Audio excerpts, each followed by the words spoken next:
In the hidden heart of the Oklahoma wilderness, near the muddy banks of the Arkansas River, there once stood a forsaken place called French Village. Founded in the early 1800s, it was a fragile settlement of French fur traders and settlers who found themselves at the mercy of the raw and wild frontier. The people of French Village lived in eerie solitude, perched between civilization and wilderness, kept alive only by their fragile alliances with the Cherokee and a few daring settlers. But this isolation would prove their undoing, sealing them in a tragedy that history would almost entirely bury. It was a sweltering summer night in 1833, and the villagers retired early. Lanterns dimmed, voices hushed, and doors latched shut as if the village sensed something in the air. A tension, a creeping dread. But what crept upon them was not some creature of folklore. No, it was far worse. The attackers came in the dead of night, cloaked in shadow, their faces hidden by makeshift masks and streaked with war paint. They moved like phantoms through the village, leaving not even the smallest warning. Who they were, outlaws, rogue militia, or vengeful settlers, was unknown and remains a mystery. The massacre was merciless and methodical. Doors were kicked open, and entire families were dragged from their beds, left to face unimaginable terror. They did not kill quickly. Accounts from the few survivors, a mother who watched her husband slain, a child hidden under floorboards, describe an unimaginable horror. The attackers tormented their victims, mutilating and torturing in the dim, flickering light of smoldering lanterns. Some were bound to wooden posts, forced to watch as their homes burned, casting monstrous shadows across the faces of their murderers.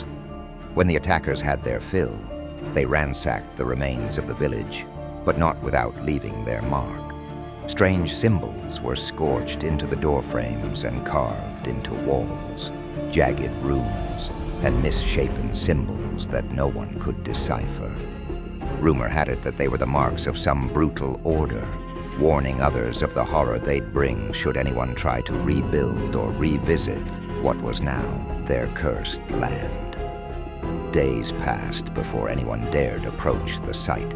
A group of trappers stumbled upon it, coming first upon a sickening silence, broken only by the sound of crows and the stench of charred wood and flesh. They found bloody ruins, unrecognizable bodies, and a deathly silence, as if the land itself was holding its breath. No one could explain the markings left by the attackers. They could only guess, and even the most hardened were left shaken, their faces pale with the whispered curse of French Village. The incident was swept under the dirt by local authorities.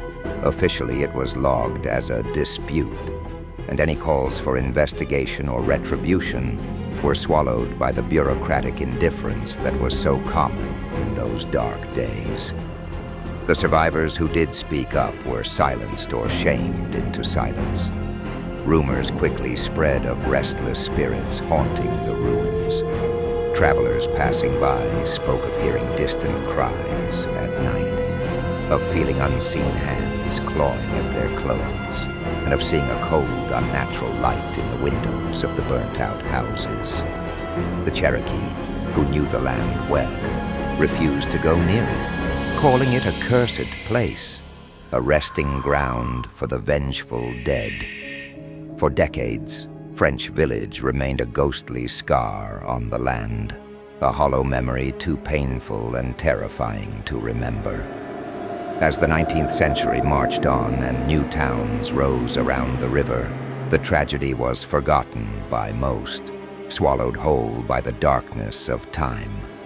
But those who passed by in the night, those who dared to look into the charred remnants of French Village, claimed that the ghosts of the murdered still wander, trapped forever in that forsaken place, their silent cries a reminder of horrors best left buried in the dirt. Dark history, forgotten horrors, like this story, share this story. Follow us for the next forgotten horrors.